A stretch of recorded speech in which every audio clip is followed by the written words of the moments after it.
Oke teman-teman, kita langsung saja bahas materi tentang perbanyakan tanaman secara generatif. Disimak ya. Oke, kita akan mulai dari pengertian.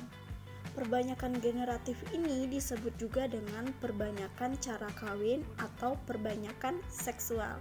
Perbanyakan ini merupakan usaha atau cara penggandaan benih tanaman menggunakan biji. Jadi, pengertian dari perbanyakan tanaman secara generatif merupakan perbanyakan yang melalui proses perkawinan antara dua tanaman induk yang terpilih melalui organ bunga pada salah satu induk. Kemudian terjadi penyerbukan dan menghasilkan buah dengan kandungan biji di dalamnya. Nah, dari gambar ini udah terilustrasikan belum teman-teman gimana sih cara perbanyakan secara generatif?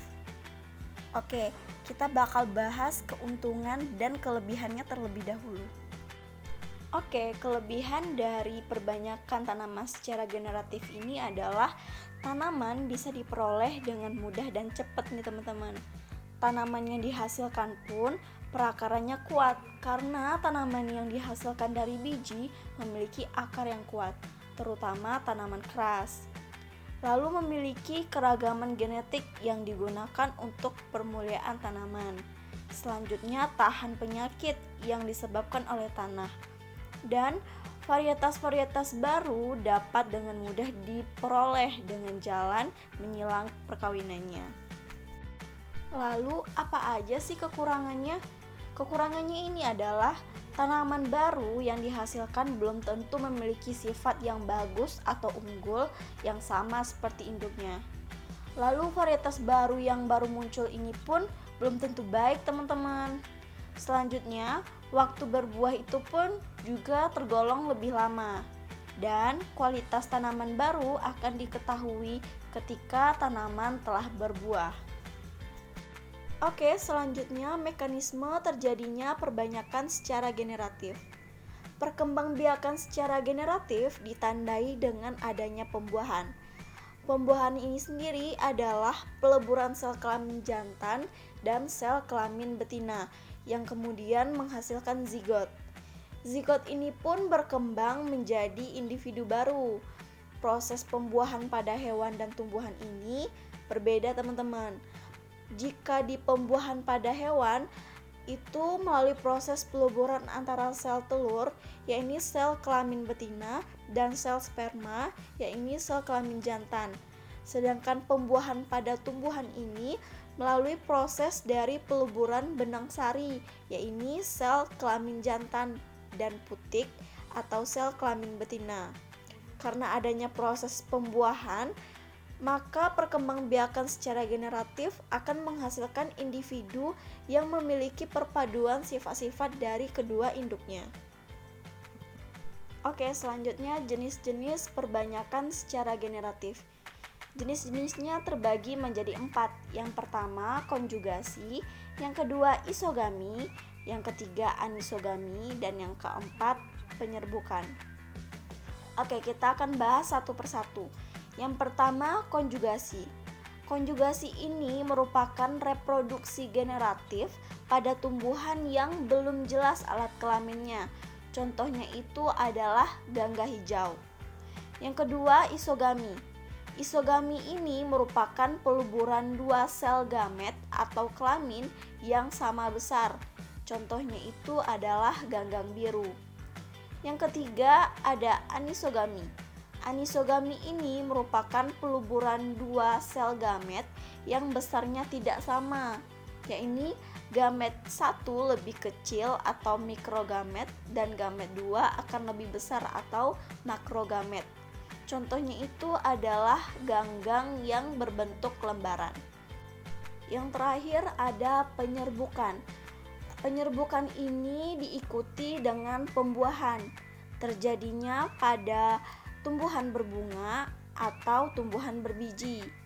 Alat kelamin jantan merupakan benang sari dan alat kelamin betina merupakan putik. Oke, selanjutnya itu adalah siklus hidup generatif pada tanaman. Dalam siklus ini biji digunakan sebagai alat perbanyakan. Sifat turunan merupakan sumbangan genetis tertuanya. Reproduksi dengan biji akan menyebabkan variasi antar tanaman. Pertumbuhan dan perkembangan tanaman dari kecambah terdiri dari 3 fase nih teman-teman. Yang pertama ada fase embrio yang dimulai dengan fusi antara gamet jantan dan betina untuk membentuk zigot.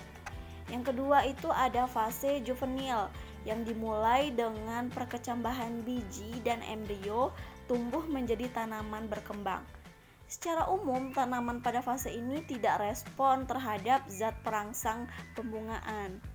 Yang ketiga itu ada fase dewasa, yaitu fase di mana tanaman mencapai ukuran maksimal dan memasuki standar yang didominasi oleh pembentukan bunga, buah, dan biji. Dan ada lagi satu fase yang masuk ke dalam siklus hidup generatif pada tanaman, yaitu fase transisi. Fase ini adalah fase yang terjadi pada saat tanaman secara bertahap kehilangan sifat juvenilitasnya dan memasuki masa dewasa. Perubahan ini ditunjukkan pada perubahan morfologinya, seperti hilangnya kemampuan berkembang secara vegetatif dan meningkatnya kemampuan untuk memberikan respon kepada zat perangsang pembungaan. Oke, selanjutnya faktor-faktor lingkungan yang mempengaruhi perkecambahan. Yang pertama itu ada ketersediaan air. Dalam kaitannya dengan ketersediaan air, perkecambahan biji berbeda antar spesies. Persentase perkecambahan cenderung sama pada kebanyakan kisaran kelembapan tanah, dari kapasitas lapang sampai persentase layu permanen. Perbedaan antar spesies menjadi nyata manakala ketersediaan air tanah mendekati kekeringan. Yang kedua itu ada suhu. Suhu merupakan faktor lingkungan yang paling penting mengatur perkecambahan.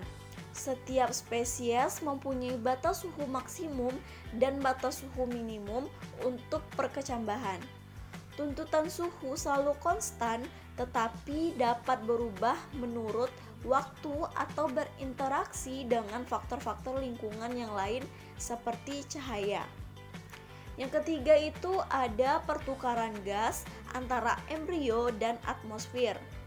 Gas-gas yang dapat mempengaruhi perkecambahan adalah oksigen, karbon dioksida, dan etilin. Oksigen sangat perlu untuk proses respirasi yang apabila aerasi buruk dapat terakumulasi dan dapat menghambat perkecambahan. Etilen berfungsi merangsang perkecambahan biji beberapa spesies dan juga memecahkan dormansi. Yang keempat ada cahaya. Cahaya dapat merangsang atau menghambat perkecambahan biji beberapa tanaman. Kebutuhan cahaya cenderung tidak ada bila biji disimpan di ruang simpan bersuhu dingin dan sering dapat diatasi oleh pendinginan, pergantian suhu, atau perlakuan kimia KNO3 dan kinetin. Oke, selanjutnya yang terakhir ada penyimpanan dan perlakuan benih. Faktor lingkungan yang paling berperan dalam mempengaruhi viabilitas benih selama penyimpanan adalah temperatur dan kadar air benih. Penurunan viabilitas dapat ditekan serendah mungkin bila benih disimpan pada temperatur dan kadar air benih yang rendah.